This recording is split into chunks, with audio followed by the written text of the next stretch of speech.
दोस्तों, आज आपके लिए सीख देने वाली कहानी कुछ कहानियां लेकर आए हैं। आज के समय में कहानी एक ऐसा माध्यम है जिससे हम मनोरंजन में ही वह बातें सीख लेते हैं जो हम बड़ी बड़ी किताबें पढ़कर नहीं सीख पाते।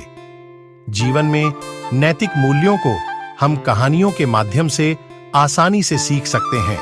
बचपन से ही हमारी किताबों में ऐसी बहुत सी कहानियां होती हैं जिसको हम सुनते आए और शिक्षा लेते आए हैं।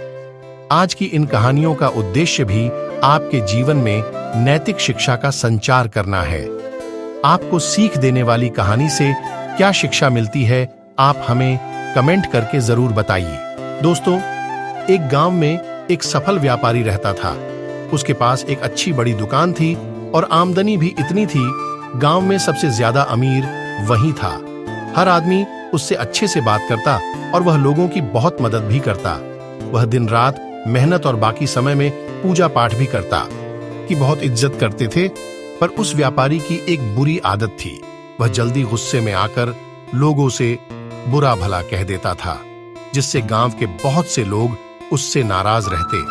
और जब वह नाराज लोगों को मनाने जाता और वो लोग नहीं मानते तो उसको और गुस्सा आता और वह और बुरा भला कह देता और फिर बाद में व्यापारी को बहुत बुरा लगता। एक बार गांव में एक बहुत ज्ञानी संत आए। कुछ ही दिनों में दूर दूर तक उनके ज्ञान के चर्चे होने लगे। जब यह बात व्यापारी तक पहुंची तो वह दौड़कर संत से मिलने पहुंचा। व्यापारी ने संत की बहुत सेवा और उनको अपनी समस्या बताई। संत ने व्यापारी से कहा, तुम बहुत सारे कागज के टुकड़े लो और पूरे गांव में फेंक आओ, फिर मेरे पास आना।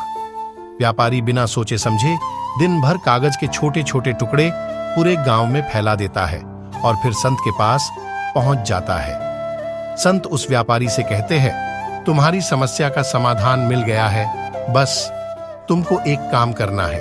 तुम जाकर उन सभी कागज के टुकड़ों को इकट्ठा करके यहां ले आओ। अपनी समस्या का समाधान पाकर व्यापारी बिना कुछ सोचे समझे उन कागज के टुकड़ों को इकट्ठा करने पहुंच जाता है।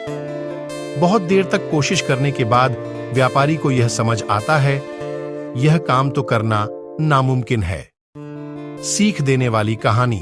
वह दौड़कर संत के पास जाता है, कहता, आपने काम दिया, वो तो असंभव है, मैं चाहकर भी उसको पूरा नहीं कर सकता।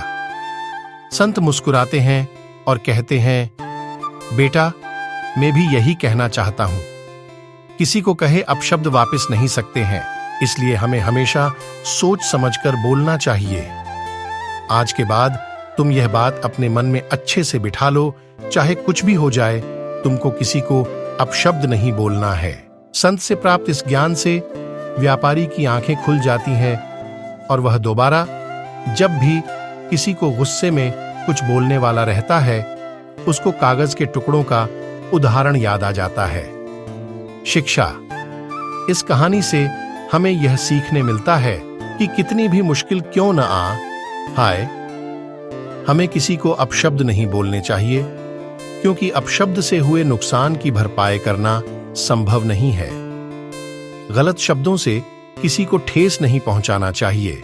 एक बार एक टीचर हाथ में 1000 का नोट लेकर क्लास में अंदर आया और अपने स्टूडेंट से बोला, बताओ इस नोट को कौन लेना चाहेगा। सभी ने हाथ खड़े कर दिए।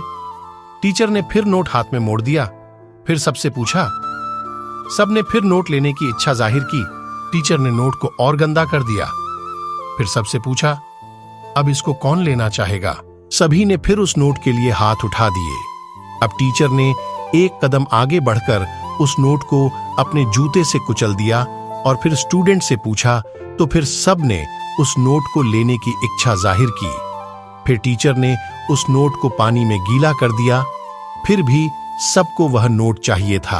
अंत में टीचर ने पूछा, बताओ इस नोट में ऐसा क्या है कि मैंने इसको इतना गंदा किया, जूते से कुचला, गीला किया और न जाने क्या क्या किया, तब भी आप सब इसको पाना चाहते हो। सीख देने वाली कहानी पता है तुम लोगों को ऐसा क्यों है? ऐसा इसलिए है क्योंकि इस नोट की कीमत अभी वही है जो पहले थी। इसलिए जीवन में एक बात हमेशा याद रखना, तुम अपनी कभी कीमत कम मत समझना। तुम्हारे जैसा दूसरा कोई नहीं है इस संसार में।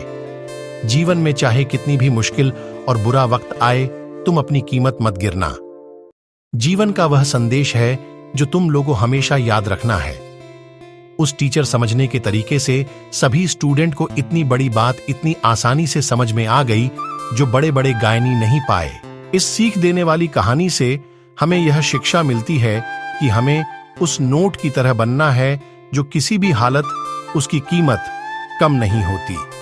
जीवन में कितने भी उतार और चढ़ाव आए, हमें अपने हौसलों को कमजोर नहीं करना है। मिलते हैं ऐसे ही एक और वीडियो में, तब तक के लिए जय हिंद जय भारत।